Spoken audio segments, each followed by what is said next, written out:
Ladies and gentlemen, welcome to Trinity University's Winter Commencement.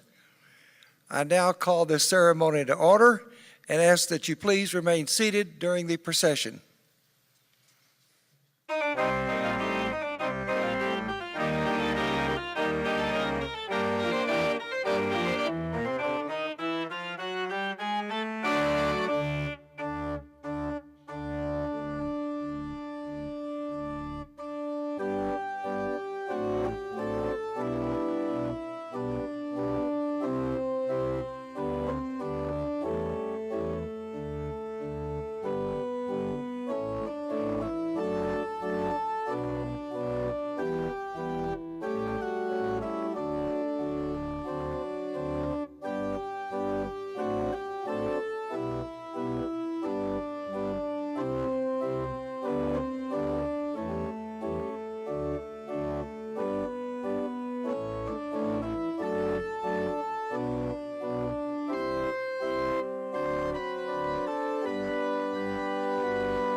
please rise for the invocation and remain standing so that we can all join in singing our national anthem.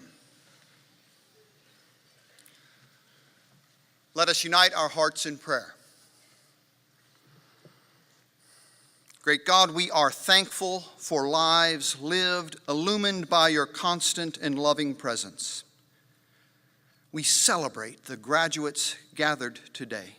We celebrate the ways in which they are now further equipped for effective service, building and strengthening the human community, challenging themselves and those among whom they live to be your agents of justice and caring. We pray that we have been worthy stewards of our time together. Encourage us all by the ceremony of this day, and guide us as we venture forth, we pray. Amen.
Please be seated.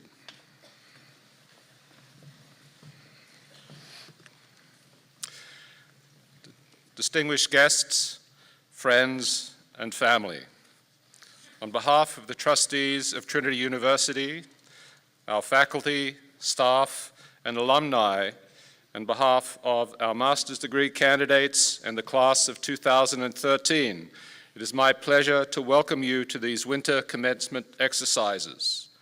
For 145 years, Trinity has been guided by a board of trustees whose membership has changed, but whose commitment, energy, and love for the university have never wavered.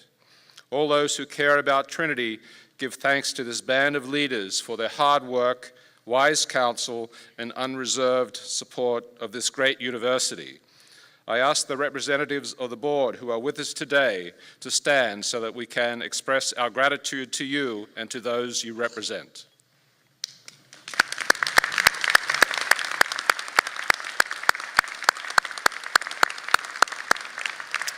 Thank you.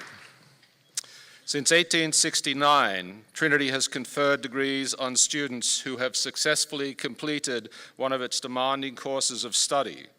As those before them, the candidates assembled here today have experienced extensive intellectual and personal growth at the university, a growth nurtured and encouraged by our faculty and staff, often beyond the call of duty. Learning is Trinity's first enterprise. Today, we honor it with diplomas that mark our degree candidates' arrival at an important milestone in its course. As we do this, we also honor teaching and those who have taught them. Will the representatives of the faculty and staff now stand so that we may salute you and your colleagues?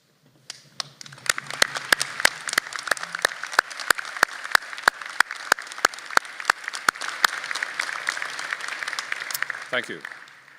We would also like to salute our alumni who know firsthand the value of a Trinity education, and many of whom worked tirelessly on behalf of the university in myriad ways for many years after they have left its familiar campus.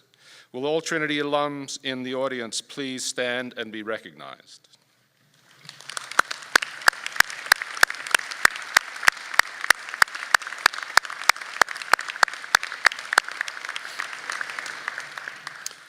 There is another group that deserves special recognition during these ceremonies.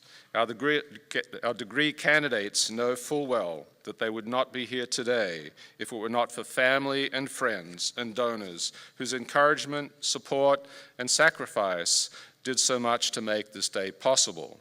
Degree candidates, representatives of the faculty and staff, please rise and join me in saluting those who have made such critical contributions to the achievements we honor here today.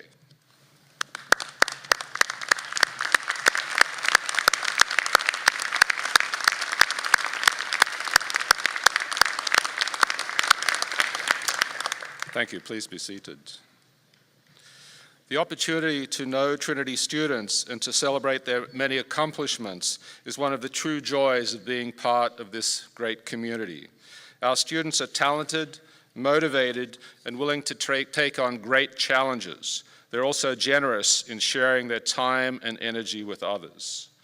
Mr. Johnson Haygood exemplifies these qualities.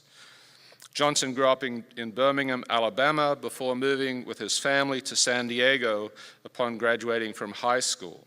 During his time at Trinity, he has been involved with Reformed University Fellowship Campus Ministry, participated as a student DJ for our world-renowned KRTU radio station, and published poetry in the Trinity Review. Although English literature is never far from his mind, he is graduating today with a bachelor's in neuroscience. In the spring, he will begin coursework in the brewing certification program at the University of California, San Diego, and hopes to put his biology education to work at one of San Diego's, and I quote, many fine microbreweries in the near future. And we will look forward to enjoying some of his work. It's with great pleasure that I introduce you to our student speaker, Mr. Johnson Haygood.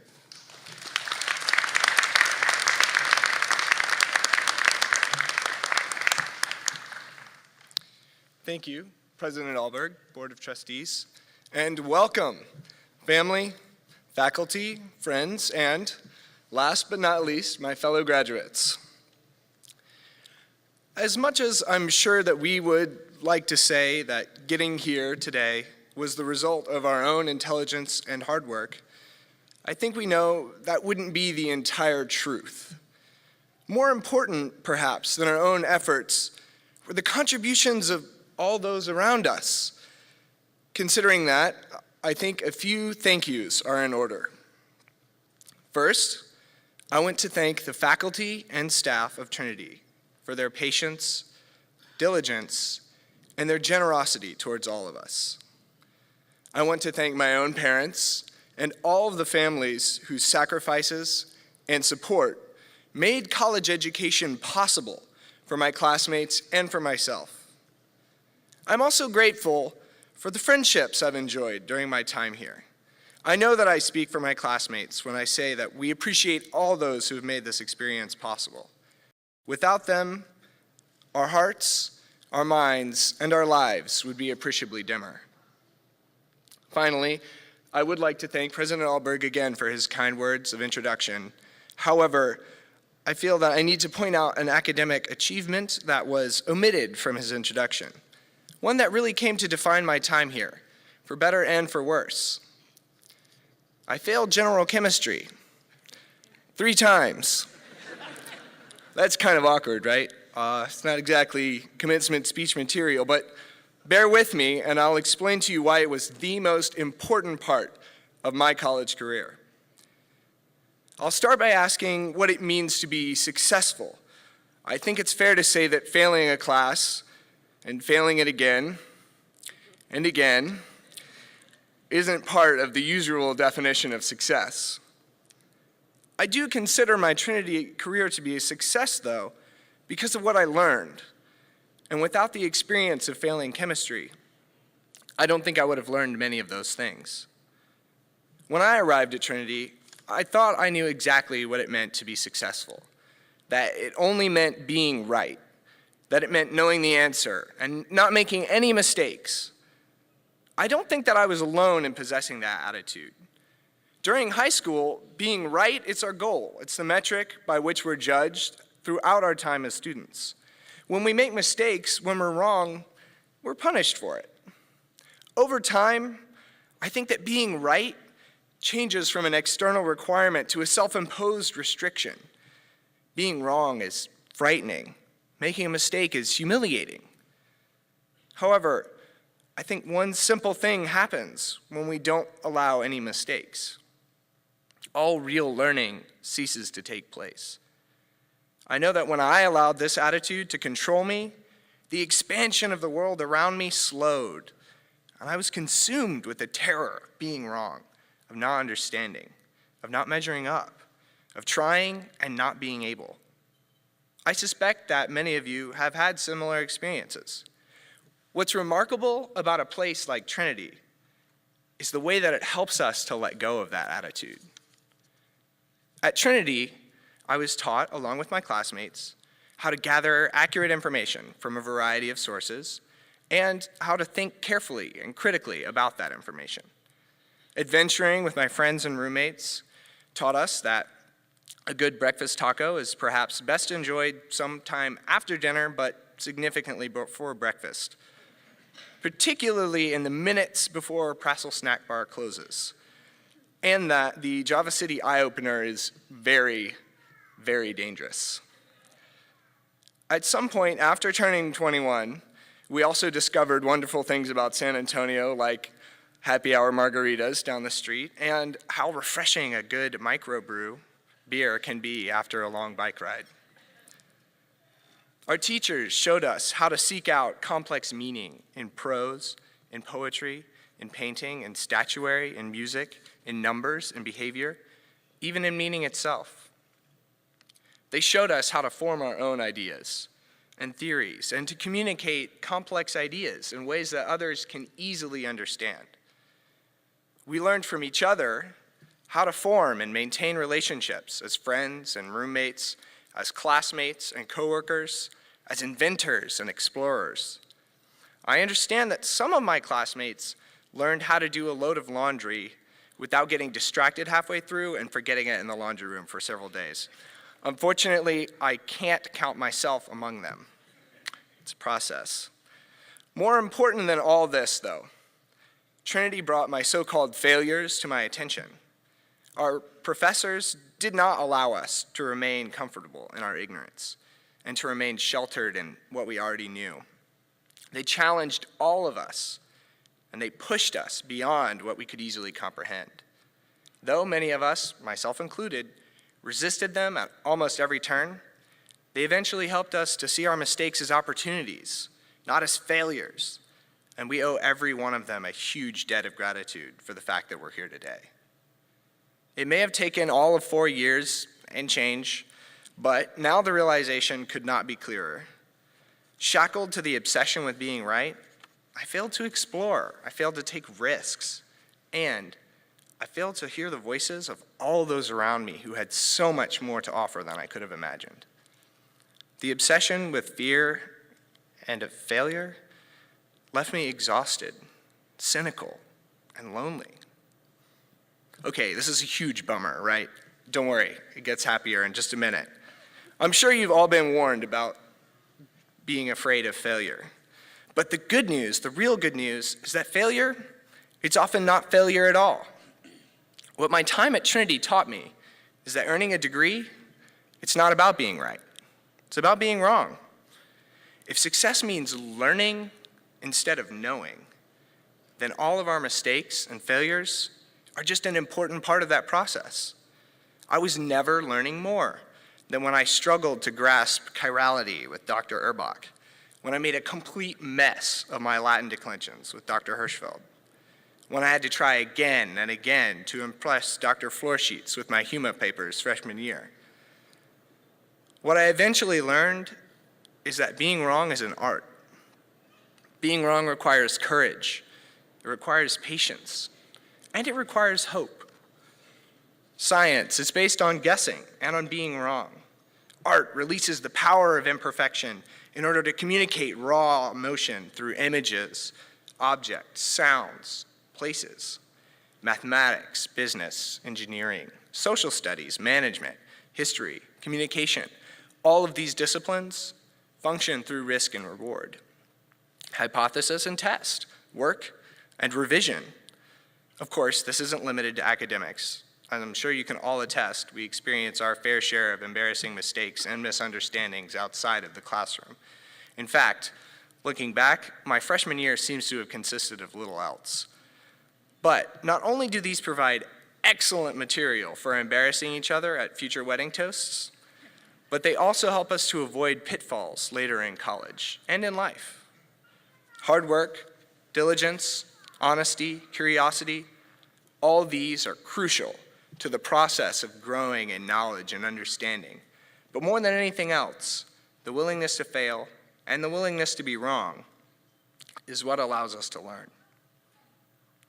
Many people look back at college as the happiest time in their life. I know that I thoroughly enjoyed my time at Trinity. My afternoons spent on the lawns, my evenings with friends in the dorms, my Thursdays at Panchitos, my Saturdays at El Miligrito, even many of my evenings in the library and my mornings in the classrooms. I can only hope that you all enjoyed your time here as much as I did, but let's think for just a moment about why should it be the best time of our lives? College is a wonderful time because it is dedicated to learning. A university should, and I think Trinity does, strive to create an environment where students have the freedom and the courage to take leaps, to reach their own limits and expand them outward into a better paper, a more beautiful piece of artwork, a more understanding spirit.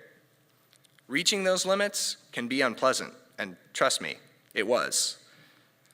But the fact that we're standing here today is proof that moving past them can be incredibly rewarding.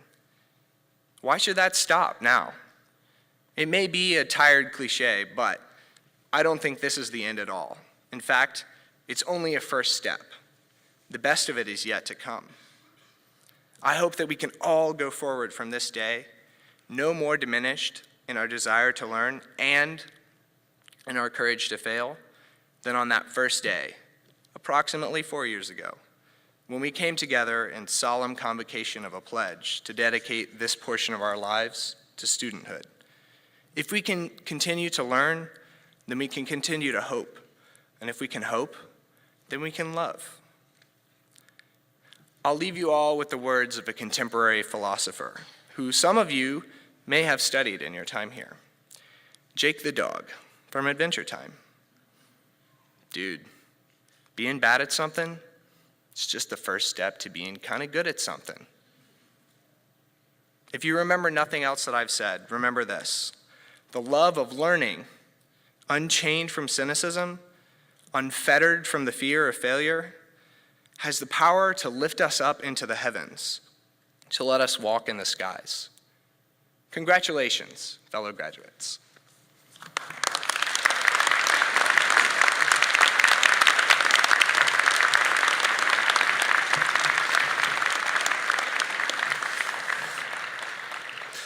Ladies and gentlemen, you have just witnessed a historic moment.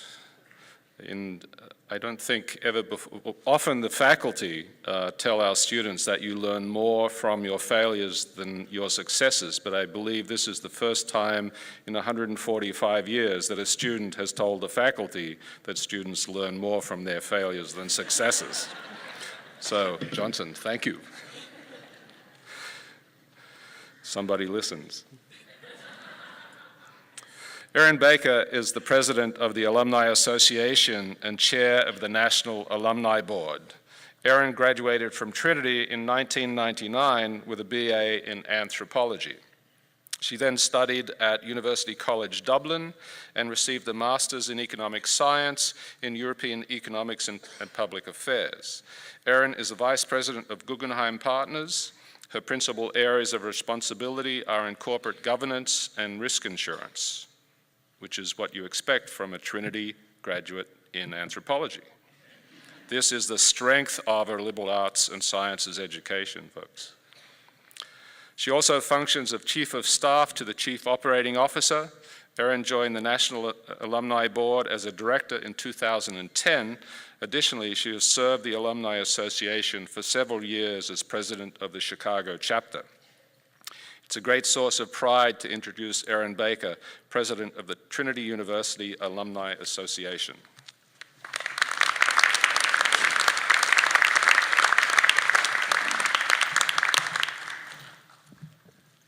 Dr. Alberg, thank you for the very nice introduction, and to Mr. Haygood, awesome. We all can learn something from your remarks. Good morning. So I am the very newly minted president of the Trinity University Alumni Association, and you are my very first audience. So I'll tell you, I'm a little nervous standing here, which is also what I felt while I was sitting where you are. It's an important day for you, and it is my great privilege to share in it and to give you a few thoughts on being an alumna of Trinity University. I'm a 1999 grad of Trinity, and my path since then has been, really wonderfully nonlinear. So I got my BA here in anthropology. I spent a year working as a chef's assistant at a fishing ranch in New Mexico. I moved to Italy to study Italian. And from Italy, I moved to Ireland, where I obtained my master's in econ at University College Dublin, and while in Ireland, gained a whole new respect for Guinness, rain, the amazing friendliness of the Irish, and yes, that other Trinity. From Dublin, I moved sight unseen to Chicago for a job at what was then a little-known financial services firm called Guggenheim Partners, which has since grown nearly tenfold, and for which I now serve as Chief of Staff to our Chief Operating Officer. It is without question that my Trinity degree has served me well. It is also without question that the Trinity alumni community has served me well. I will be the first to admit that on leaving this campus, my first thought was not about the Trinity University Alumni Association. It was good to have some space and to explore new places and passions, and I encourage you all to do the same. But when I moved to Chicago, it was for a job that was a big unknown and to a city where I had no personal connections. It was hard. Many of you will find yourselves in similar situations. I needed an anchor, and I found one in the Chicago chapter of the Alumni Association. Lonely, stressed out, and cold beyond belief, I cannot recommend a move to Chicago in the middle of winter. I went to a happy hour event and immediately was befriended by Trinity alums who, without asking, introduced me to their networks and helped me to begin to find a new space in a new city and a new career. It was a community that welcomed me and provided a connection back to this campus, and it has since been the source of many of my great friendships. You too will find that when you leave here, Trinity alums are eager to know and help you. Our 26,000 plus alumni community are all over the world. We have 19 chapters and counting across the country that host events, and an active and dedicated body of alumni who are very valuable networking and job resources. These benefits of friendship, of making new connections, of community, and a common history are what the Trinity University Alumni Association is all about. The nice thing is that your membership in this elite group is automatic, because as soon as you cross that stage today, you join me. Your time on campus may be drawing to a close, but your engagement with Trinity is lifelong. I also want to state what should be obvious, and that I care a great deal about the value of our Trinity degrees. A diploma from Trinity University is a valuable thing, but it only remains so if the outside world knows about this very unique university and the world-class education we have all gotten here. Our engagement as alumni is critical in ensuring that our message is heard. So, keep in touch, everyone. Keep in touch with me. My contact information is for everyone to find on the TU website, as is contact information for others on the National Alumni Board and for all of our chapters. Keep in touch with Trinity and let them know how you are doing, what you are doing, and where you are, so you hear about chapter events and other activities in your area. Support Trinity through engaging in chapter events, by taking the time to mentor the students who follow you, and with your time and financial support as you are able to give it. Some of you, like me, may also find leadership opportunities with the Alumni Association and find yourself standing up here addressing future Trinity graduates. My most sincere compliments on your achievements that are being honored today, and I warmly welcome you to our Alumni Association. We all share the pride of holding a degree from Trinity University. Thank you.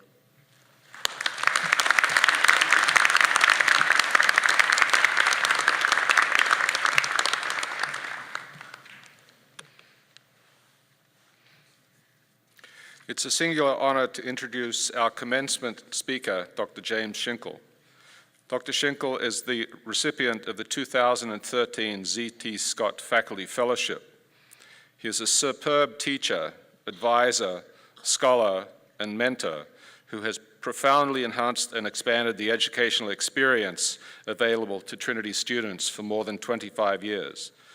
Dr. Schinkel is a professor of biology, earned a bachelor's degree in biology from Swarthmore College, his PhD in biology from Stanford, and completed his postdoctoral research at the University of California, Berkeley.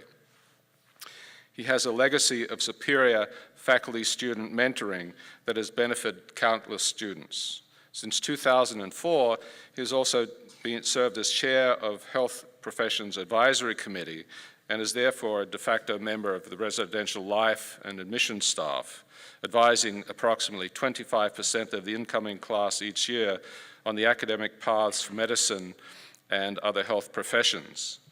Dr. Schinkel also supports the broader teaching environment of the university through his many collaborations. Several of these have led to substantial external grants from the National Science Foundation, W.M. Keck Foundation, and the Sherman Fairchild Foundation. Ladies and gentlemen, please join me in welcoming Dr. James Schinkel.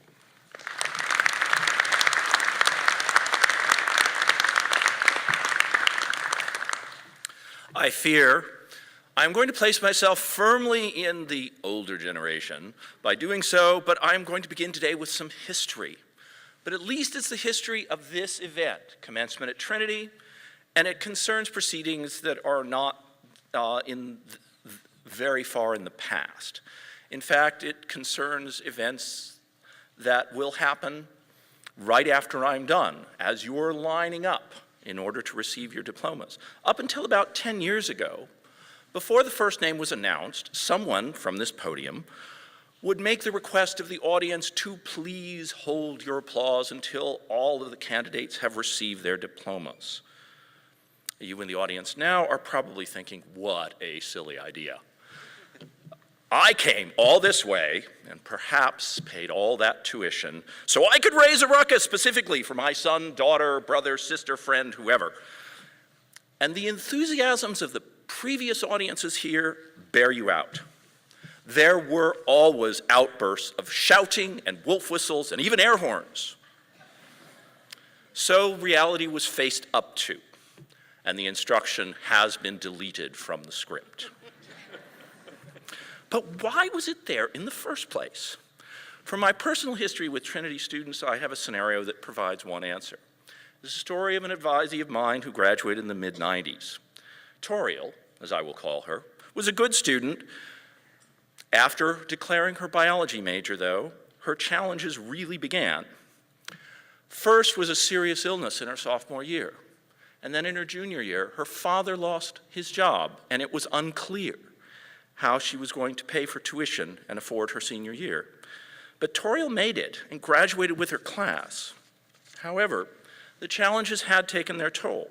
Her grades didn't quite rise to the level that earned Latin honors, and she had some rather more important things to do than to join the honor society she was eligible for, and thus wear the honor cords that would go with her regalia.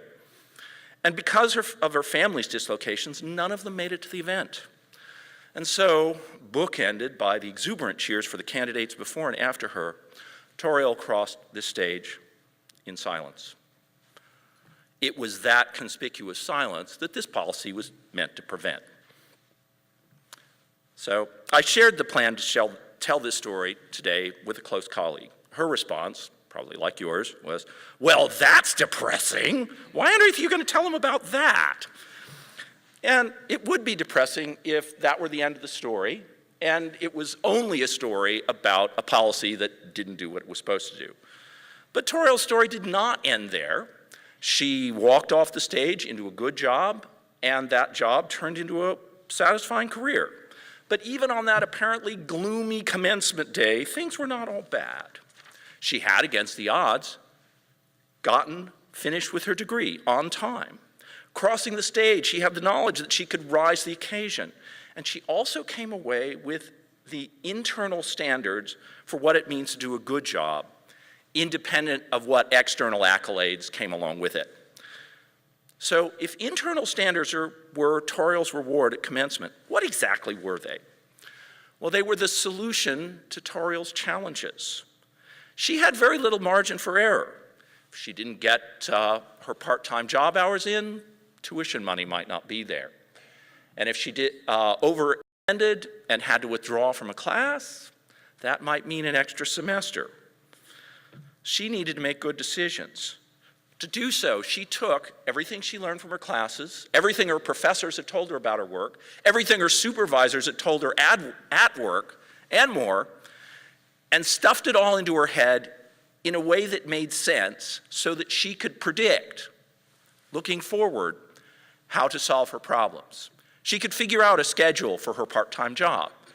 She could decide exactly what needed to be done to get all of her coursework done. Maybe not perfectly, but always well enough so she never dug herself into a hole. Essentially, she figured out how to grade herself.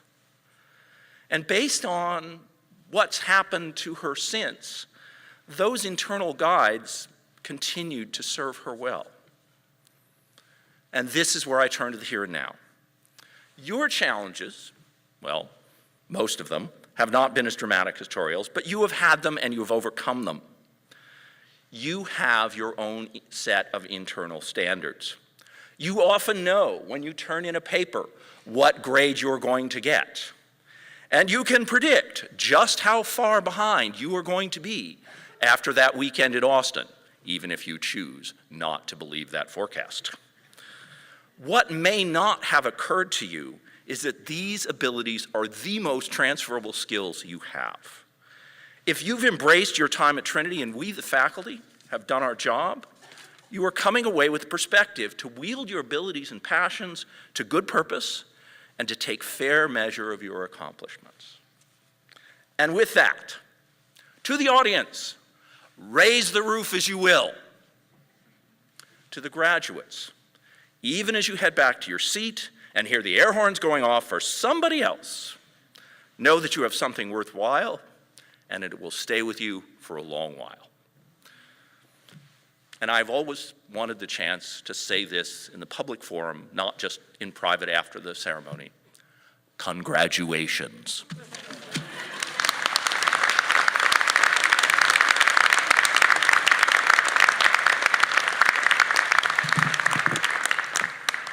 Thank you very much, Dr. Schenkel. Will the candidates for the degree of Bachelor of Arts please rise and remain standing?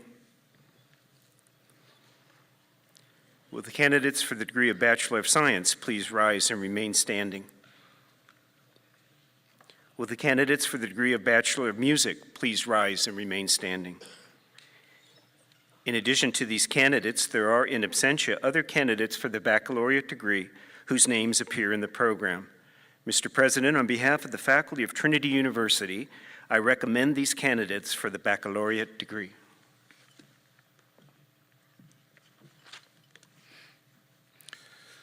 By the authority delegated to me by the Board of Trustees, and in accordance with the provisions of the Charter of Trinity University, I now confer upon those of you who have met the graduation requirements for the baccalaureate degree for which you have been recommended with all of the rights, privileges, and responsibilities pertaining thereto.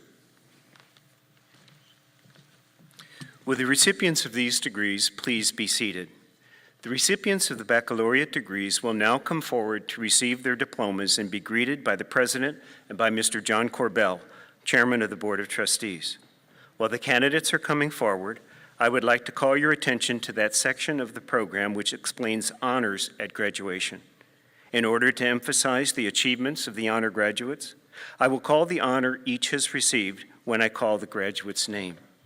Candidates receiving Latin honors with a grade point average of 3.5 or more wear the President's Award of Excellence, Maroon Honor Stole.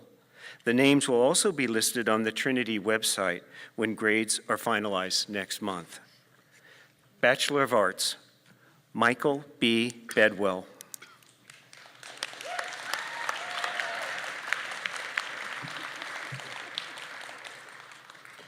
Christopher W. Caudle.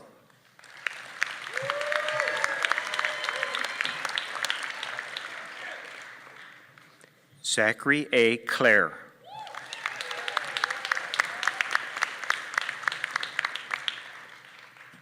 Jackson Bradford Floyd.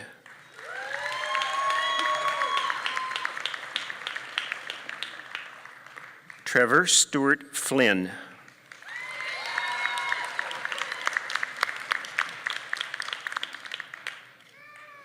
Carl Rasmus Alexander Forston.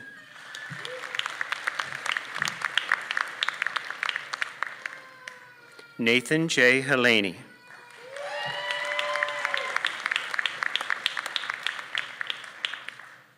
Jonathan K. Inohosa.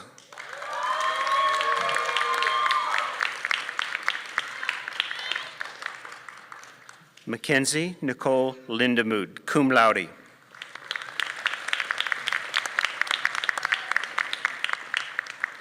Adele K. Marinfar.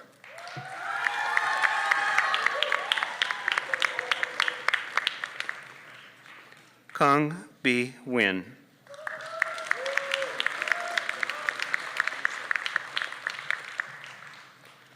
Chloe Pope Levison, cum laude.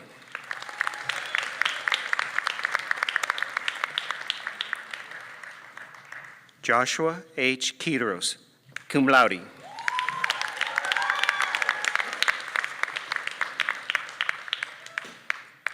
Annalisa A. Rodriguez.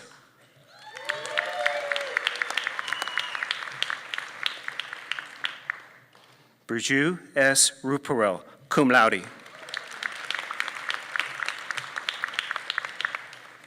Sarah Grace Sauer, magna cum laude.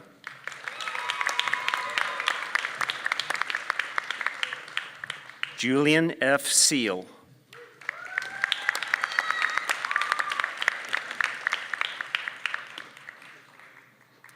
Suan Shim.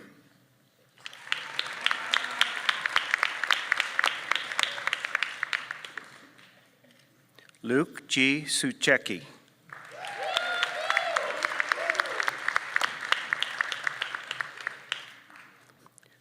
Whitney R. Wetberg.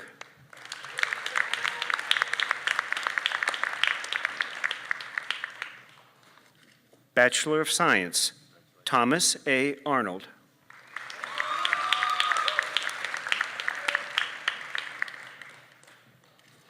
Garrett A. Beal.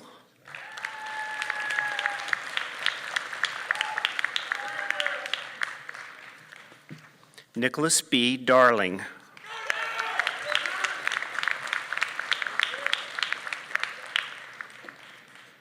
Gil H. Garza.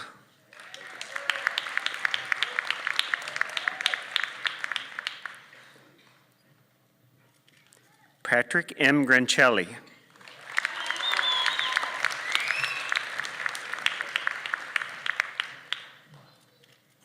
Johnson Payne Haygood.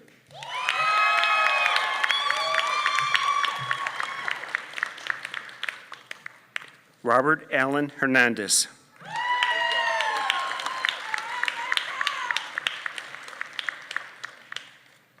Chandler M. Hicks.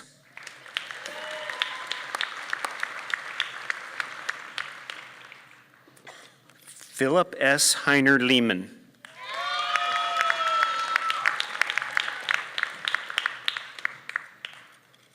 Amanda Hinn.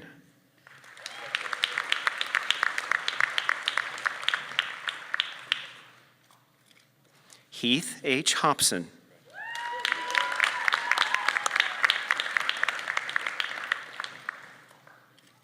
William Germany Johnson.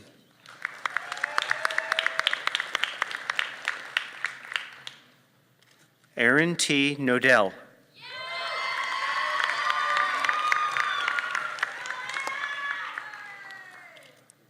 Aaron S. Lawson.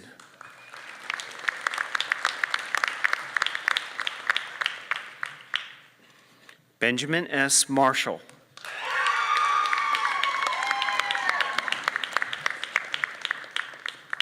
Mohsen Ruhim, cum laude.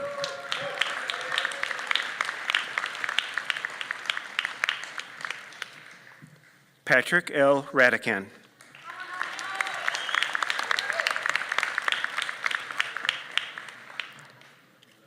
James M. Schultz.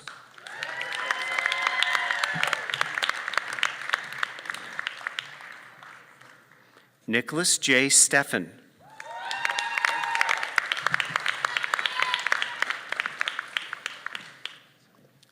Nathan Scott Tinker, presenting the degree as member of the Trinity University Board of Visitors, Professor, Associate Dean at University of Texas, and Father Scott Tinker.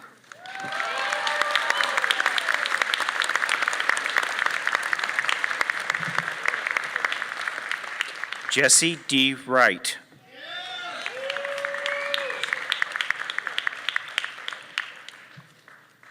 Bachelor of Music, Lauren Elizabeth Falcone, receiving 2 degrees summa cum laude.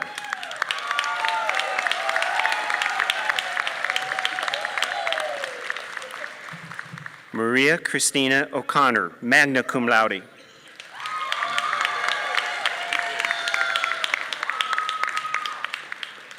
This concludes the bachelor's degrees. Congratulations to you all.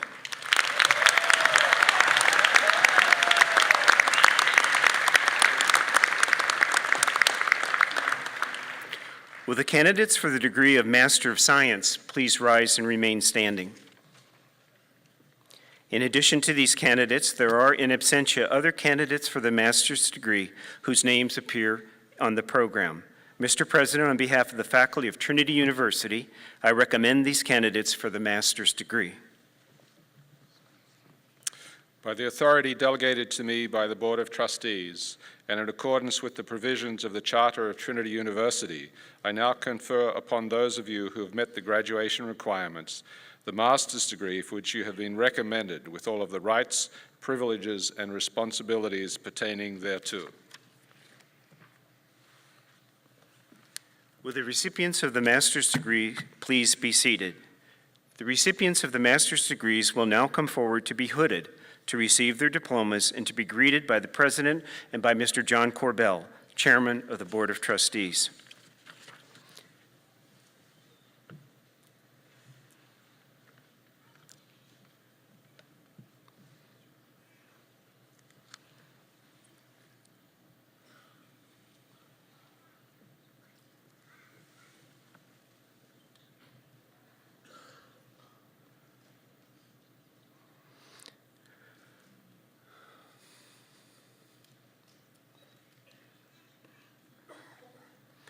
Master of Science in Healthcare Administration, Amy Lynn Arzumanian.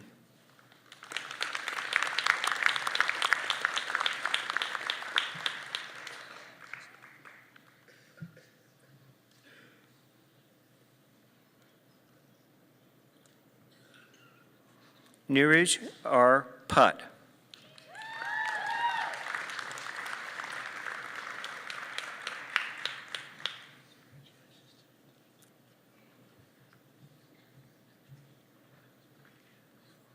Anne Marie Campbell.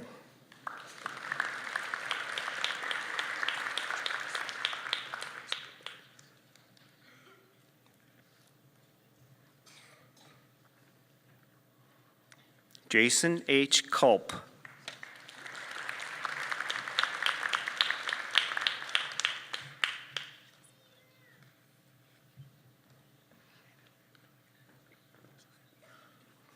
Alyssa Rose Endress.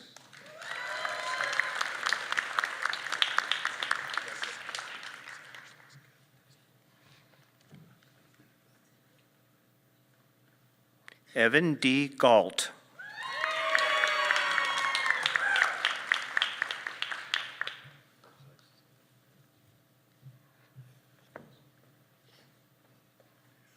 Christine Noel Good.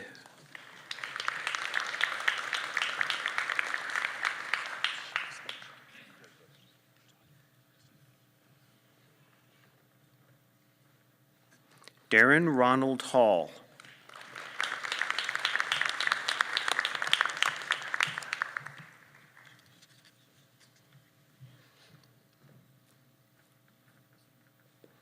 Ryan Taylor Henry.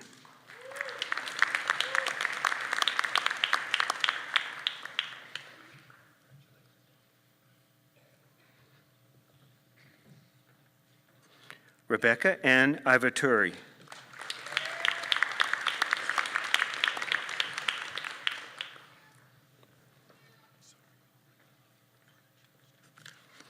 Salah Osama Jamaluddin. Presenting the degree is Trinity University trustee and Chief Executive Officer of Texas Health Resources, Mr. Douglas Hawthorne.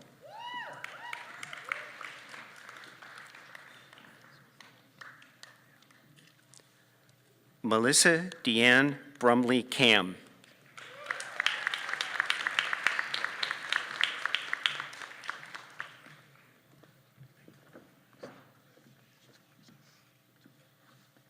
Basma Khurshid.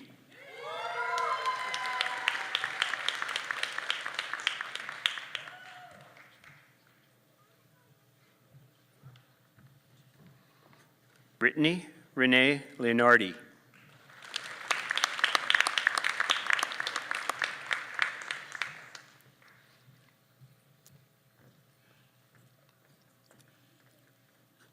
Cameron M. Lewis.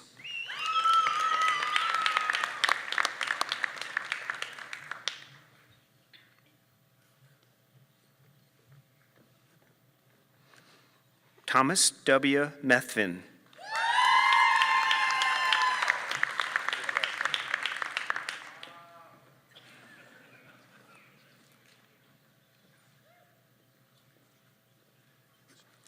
Lindsay Tredici Neiman.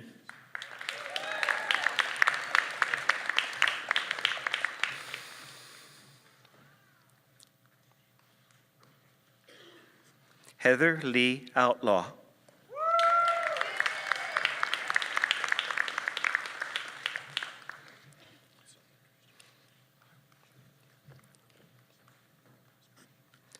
Adam J. Pegan.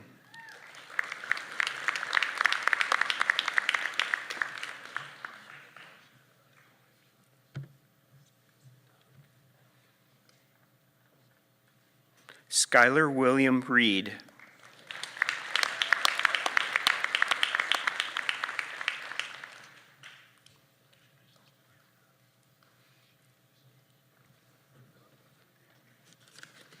Marissa Taylor Stansberry.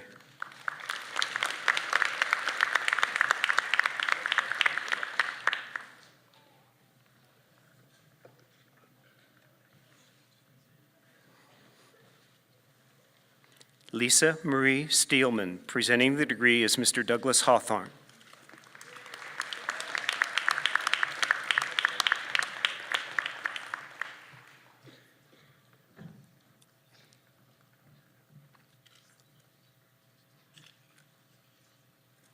Dana Wagnon Taylor.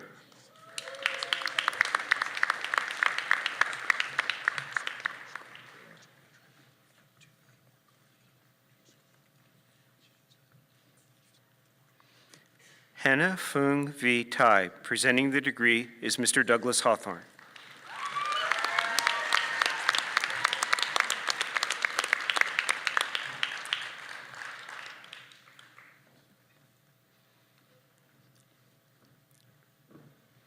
Sabrina Winman Cho.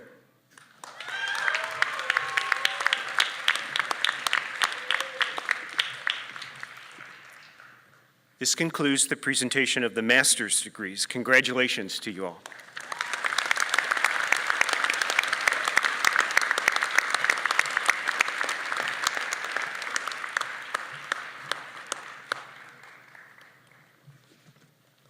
Please rise for the singing of the alma mater, led by Dr. McNeil. The words are printed on the back cover of the program. Please remain standing for the benediction.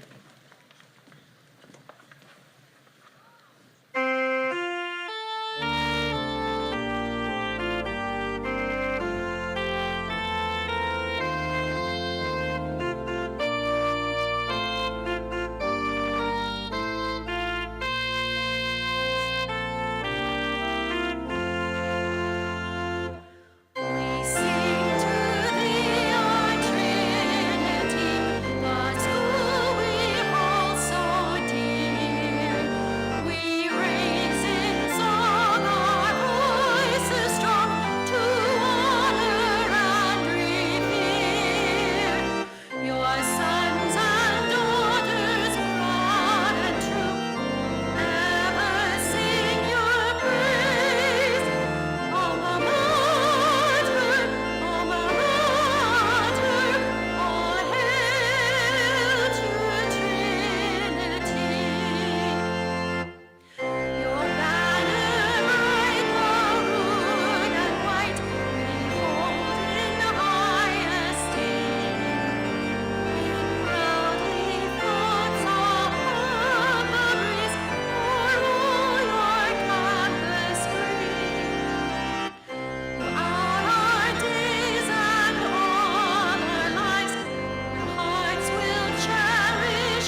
Once we have concluded these graduation ceremonies, you are invited to join in the President's reception in the Great Hall of Chapman Center. After the benediction, please remain standing for the recessional. Now go from this place, sure in the knowledge that the one who created you and calls you by name is also the one who equips you with every good gift to do his will. And may God's peace and wholeness into which you were born and for which you continue to be molded sustain you and flow forth from you wherever your journey leads. Amen.